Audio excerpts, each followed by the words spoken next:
Welcome to Think Tank, powered by Vodacom. You've managed to get some grasp of how the new Super Rugby format works, and now you want to know who's hot and who's not in the SA conference. Tank, I know you've been scribbling away furiously. Just your thoughts. What do you think? Who are the guys to watch in the SA conference? Who's got no chance? Yeah, as fat props, we can't quite get our hands on the iPad keyboard, so we stick with paper. Smudge with donuts. Sometimes the odd beer.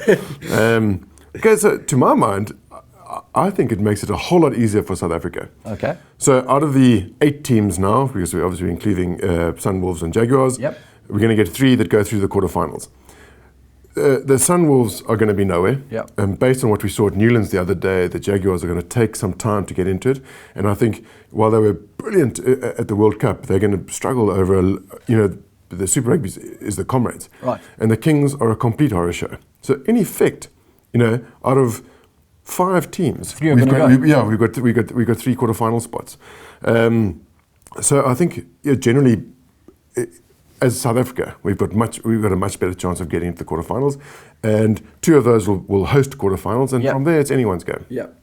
Well, I mean, obviously the Australian sides and New Zealand sides don't both play the South African teams. From that perspective, which of the South African sides win there? Because obviously it's tougher to play all of the New Zealand sides as opposed to only playing all of the Australian sides. Exactly, and so and that's the key factor. Everyone says, in the Heineken Cup, not every side plays every side, so it's not exactly precedent. However, they do draw the pools, and they're based in the same geographic area, so it makes it a spicy part of the tournament. But now, because of the geography, it's just the way it has to work.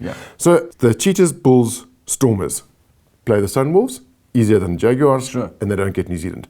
So, to my mind, I think probably the Lions and the Sharks look like the best sides in the South African conference. They look the package, even without Lambie. But in effect, the Bulls and Stormers, to my mind, suddenly become they've got an easier run in, less travel, better opponents. And so they would probably be the 2 sides that I'd look at from a South African perspective. Sharks have got a horror show schedule. I think they've got a 3-game tour of New Zealand. They fly back with the Hurricanes to play them here, and then go to Argentina to play the Jags. That's a hell of a tough call. Yeah, it's tough. And I must say they didn't look great against Toulon, but got a win there.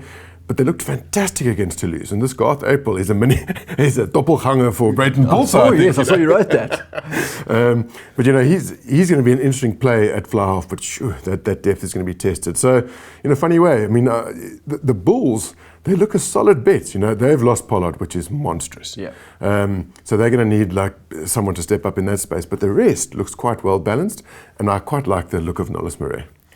Cheetahs, I mean, I don't think we can name 10 players on that side. We can't call them to memory. Just your thoughts on where they'll go in their first season under Franco Smith. Yeah, exciting, cause the odd upset, falter in the middle, come good, not make the quarters. Okay, let's go. 3 teams in the playoffs, who are they? Bulls, Stormers, Sharks. Wow, no Lions. No Lions. Currie Cup champs don't make it. Look, I must say, I could be caught out there. Wow. Okay, well, listen, that kind of relates to our question of the week from our viewer. He would like to know, do the South African sides have the depth to sustain a campaign as long as Super Rugby going forward? No, it's one of our key problems with 6 sides now. So we've demanded a 6th side. It's the Kings, because we couldn't make our minds up really who the 5th was going to be. And I actually just think it's going to dilute the talent pool in South Africa, and I think it'll make every single side just slightly worse than they were from a depth perspective. I think it'll affect our chances in the tournament. Which country wins Super Rugby this season? What? New Zealand? Kiwis at a canter. Again? Yep. Okay.